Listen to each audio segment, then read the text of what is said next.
আসসালামু আলাইকুম। আলহামদুলিল্লাহ, শুক্র আলহামদুলিল্লাহ। সবাইকে স্বাগতম জানাচ্ছি আরও একটি নতুন আমার ছাদ বাগানের ভিডিওতে। এই দেখুন বন্ধুরা, আমি আমার ছাদ বাগানে এই পাশটায় আমি এখানে ফুলকপির চারা রোপণ করেছি।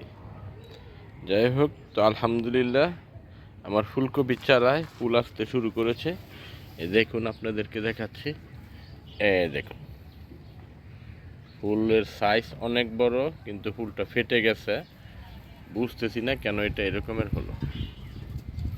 আর এই যে এই পাশ দিয়া অনেকগুলো চারা আছে, এর পাশাপাশি দুই একটা ডাটার বিচি পড়ছে, কই থেকে আছে জানি না। তো সুন্দর একটা ডাটা হয়েছে, এখানে দেখতে পাচ্ছেন। অনেক সুন্দর, অনেক সুন্দর আমার এই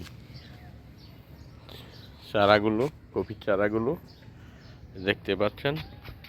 এখানে আছে বেগুন, তারপরে আছে যে সিমের ওই কোনারটা সিমের চারা রোপণ করছি, ওখানে সিমের জার দিয়েছি। এই যে দেখেন, সিম গাছে সিম আসতেছে, সিমের ফুল, এই সিমের জার ছাদের মধ্যে। বিশাল কর্মযোগ্য আমার ছাদের মধ্যে চলতেছে কৃষিকে নিয়ে। এই যে সিম গাছে সিম আসতেছে। এই যে আমি যদি আপনাদেরকে একটু কাছে নিয়ে দেখাই, এই যে এটা সিমের চারা, এই কোনাতে সিমের চারা রোপণ করেছি। তারপরে এখানে পুঁইশাকের চারা একটা দিয়েছিলাম, তো এটার মধ্যে বয়স হয়ে গেছে, যার জন্য এটা তো বিচি আসছে অনেক।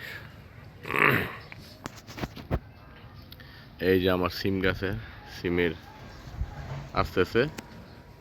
এর পাশাপাশি এই যে এই জায়গাটায় আমি আমার এই জায়গাটা রেখে 4 ভাগে বিভক্ত করেছি। এখানে পালং শাকের বিচি দিয়েছি, পালং শাক আসতেছে। ওই যে পুঁই শাক ছিল, পুঁই শাকে বিচি এসে পড়ছে। তারপর ওই ভাসটা আবার মূলা দিয়েছি। সাইডে দা কিছু ভেন্ডির গাছের চারা রোপণ করেছি আমি। আর যদি আপনাদেরকে এভাবে দেখাই, এইখানে মিষ্টি আলুর, দেখুন কি সুন্দর পুদিনা পাতা দিয়েছি এই পাশটায়। তারপরে এই যে এখানে একটা মরিচ গাছ, মিষ্টি আলুর লতো আছে। তারপরে যে ভেন্ডি গাছ আছে, ফুল আসতেছে, পর্যাপ্ত পরিমাণ ভেন্ডি আসতেছে। আর এই পাশটায় দিয়েছি ডাটা, এই পাশটায় দিয়েছি ডাটা। তো পুরো ভিডিওটা দেখবেন এবং লাইক করবেন, শেয়ার করবেন। সবাইকে ধন্যবাদ। আসসালামু আলাইকুম।